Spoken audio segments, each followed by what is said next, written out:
really good guys, really good clubhouse guys. We feel we improved our pitching, our defense, and our offense by making these 3 trades. And Littell is a guy who's going to come in. He's going to start. He throws strikes. Allows Nick Martinez to go to the bullpen and be used kind of as that Swiss Army knife.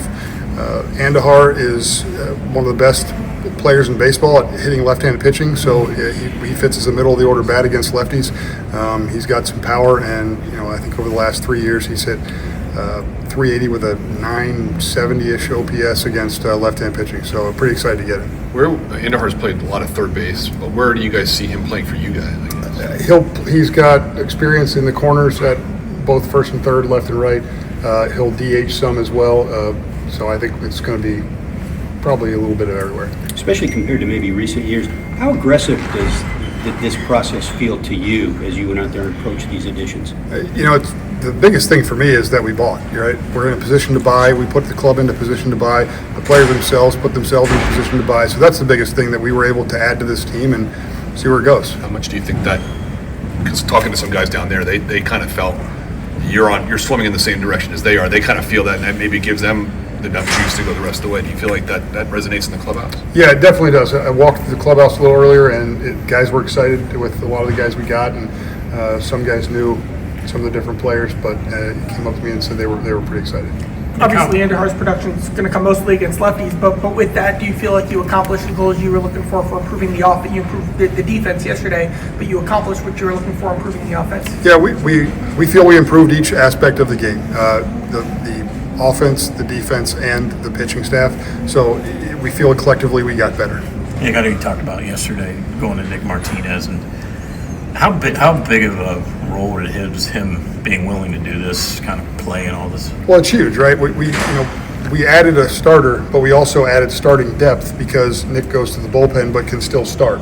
Obviously we're going to be responsible with him and not just move him back and forth every day, but at the same time, he came to us. We talked about it before we ended up making a trade, and it was able to open up the starter market instead of just the relief market. So he came to you? Yeah, we talked about it based on what he did last year and what we know his history is, and we ended up talking to him after the game last night and said, hey, and told him that we acquired Zach and that we're going to be able to put you in this position. He was pumped. Did he push back on that? Would that have made things a little? You know what? Nick Martinez is one of the best teammates I've ever been around. Yeah. He's fantastic in the clubhouse. He's here to compete and win, and just looking at him, he's doing whatever it takes for this team to win. Go ahead, Trey. Yeah, was there a point in time, Nick, where you decided this club was going to be buyers, period? I don't know. I mean, it's felt that way. We moved. We played well. We struggled a little bit. We played well. We struggled a little bit. I think it's when you're playing well in the Rays series this weekend, it was more of okay, this is what we're going to do, and let's see what was out there. And maybe it was we buy some longer term pieces. Maybe it's buy a rental, and then we just we won some games, and it was like, hey, how can we continue to improve this team and put us in the best shot to make postseason and see where it goes. Is there any trades that you hope to make that didn't get to the finish line today, where you were active in other areas that just didn't come together at 6 o'clock? Yeah, we were active in a lot of areas. I think we had about 5 things on the board at the very end, and obviously didn't get anything else done. But we felt active. I think the room was active, just because we knew we were buying to figure out how we can continue to improve the club. You guys just have a lot of outfielders right now. Obviously, depth is great, but how do you kind of see the roster from that standpoint? I think there's playing time for everybody. Some guys need days off. Some guys play different positions. Some guys might be able to DH some. So we're going to just take it one game at a time, and Tito's excited to have the options. Nick, how did you identify the areas of need? Did you kind of let the play on the field tell you what was needed, or what's the balance of that, I guess? Play on the field versus conversations with Tito and the coaches. Can you break that down? Well, I mean, first off, you can see where we've been, right? We've struggled defensively at certain spots. We've struggled offensively at certain spots, and that's your first thing. Then we met with the coaches several times over the last couple of weeks of where do you think we are, what do you think that our needs are, who needs to play more. We talked about Marte moving to the outfield, and he bought in. He was really into it. He wanted to do it, so that made it easier to be able to get him some reps there before we even made a trade for Key Ryan. You've done deadlines before. How was it working with Tito through a deadline and just that communication? Anything different? Or I Obviously, you guys hit it off from Jump Street, but anything that stood out the last couple of weeks? He's been great. I think the coaching staff has been great. They've been very open to, we've been open to them. They've been open to us and where we can and can't go. And it's been it's been a lot of really good conversations, and it's been a lot of fun to work with and good process.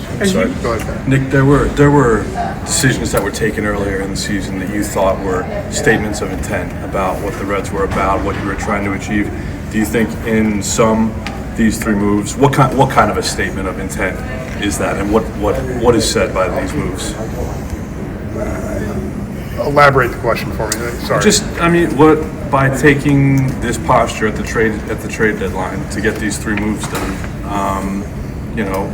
Is there what could a baseball fan in another baseball city infer about what the Reds are doing right now?